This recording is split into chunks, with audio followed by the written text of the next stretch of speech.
This is the McLaren W1, and here's all you need to know about it and the legacy it has to carry over from its predecessors. You can count by hand the names in the world of supercars that evoke as much emotion and reverence as McLaren's 1 series. From the F1 to the P1, and now the W1, McLaren's legacy of engineering has never been more exciting than when these three were each revealed. Today is one of those days. But before today, there was this day in 1988 where a certain Gordon Murray sat on a flight back home after the Grand Prix in Italy, casually drew up a car that would certainly change McLaren and put them on the spotlight to be talked about even decades later. And a few days before the Monaco GP in 1992, this evolved into the car that was revealed to be the F1. The McLaren F1. When McLaren introduced it, oh man, just look at it. You can tell it's a car that shattered boundaries and redefined what was possible for a road car or race car or any machine that runs on 4 wheels in general. Everything to its looks, materials used, the 3 seats which add an extra 10 horsepower, and I guess the engine. It is no shock that the F1 became the fastest production car of its time, clocking over 240 miles per hour. It still holds the record for naturally aspirated engines to this day. Firing 12 cylinders, putting out almost 620 horsepower, the carbon fiber chassis and its signature center driving position made it an amazing creation. Even until now. Only 106 units were built, and today it, as I've said, remains the fastest naturally aspirated car in history. On top of that, they were convinced to go racing with it. From 95 to 97, 3 versions of the F1 GTR were made, each named after their respective years. In Le Mans 1995, they beat prototype cars built for racing and took the 13th, 5th, 4th, 3rd, and the 1st place. Chassis number 14R was the first non-Japanese car to win a race in the JGTC in 1996. And in 97, they built the Longtail, which is recognizable because of its, long tail. Safe to say the F1 was successful where a car built like that should have been. That F1 was never topped. That is until you fast forward to 2013. In the automotive world that had dramatically changed, the Trinity distorted it even more. With Ferrari's the Ferrari and Porsche's screaming 918 came the P1 from McLaren, hailed as not only the successor to the F1, but as a new symbol of hybrid supercar dominance in a world of only ICEs.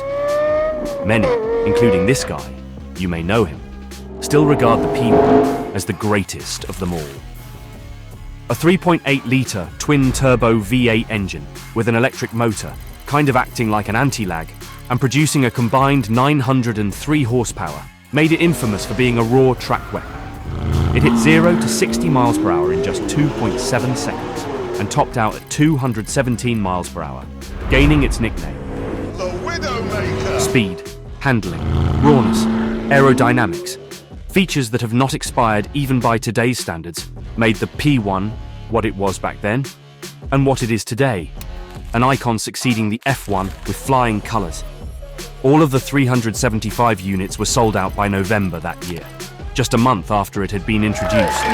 In 2015, the P1 GTR, produced in less than 60 units, was sold to P1 owners as a celebration to their 20th year since their 1995 Le Mans win with the F1 GTR. There were other variants too, like the P1 by MSO, the Lansanti road legal conversion of the GTRs, 6 P1 LMs in 2016, the P1 Spider in 2022, the P1 GT, Baco by MSO, and of course, the P1 Evo by the one and only Tavares. No words for this. Safe to say this hypercar was also loved by the same people that adored the F1, and more.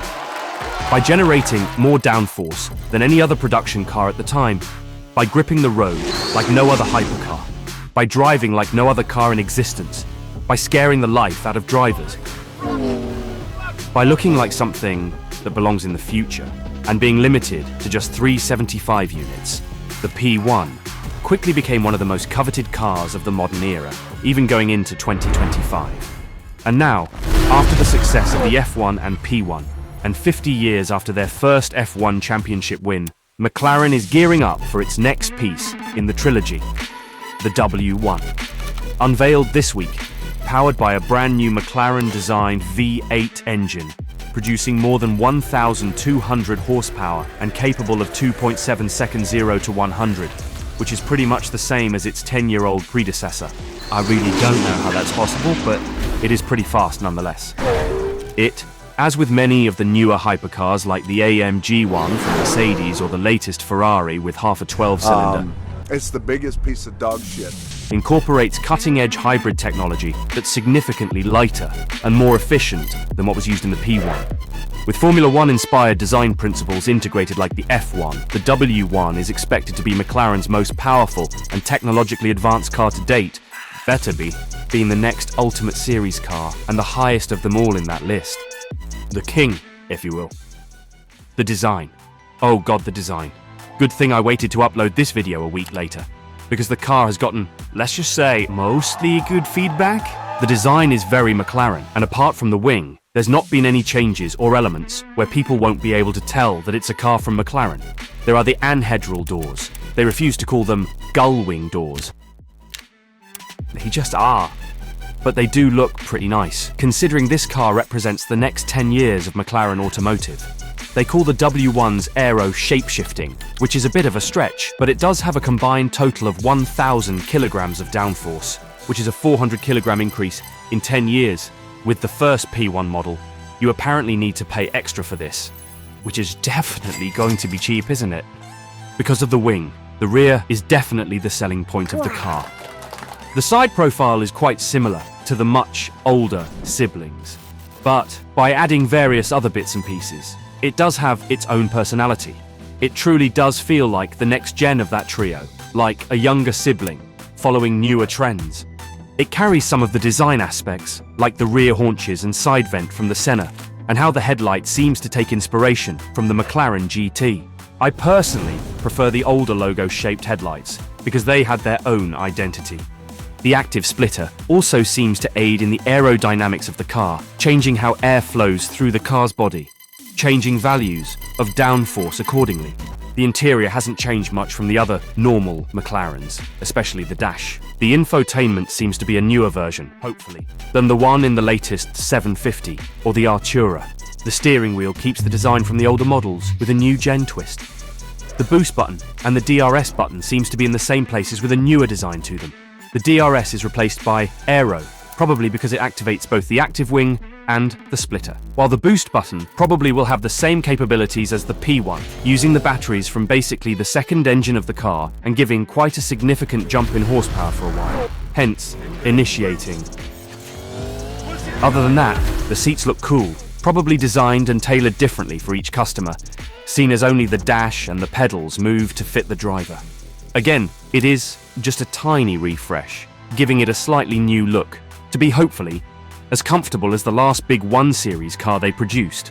Aside from all that, all of the newer cars have this thing with the rear where they have absurdly large diffusers, and I'm all for it. Nice. It makes the car look and feel more aggressive, adding to the fact that they will definitely turn heads, because let's be real, these cars are also supposed to be works of art, and McLaren really haven't gone down a level since the P1. The F1 and the P1 is still a dream for people because of the legacy they carry. Even though the W1 is the best of new tech, the best of performance, and has all the nuts and bolts it needs to succeed, only time will tell whether it'll live up to or even beat the legacies that both its older siblings have created.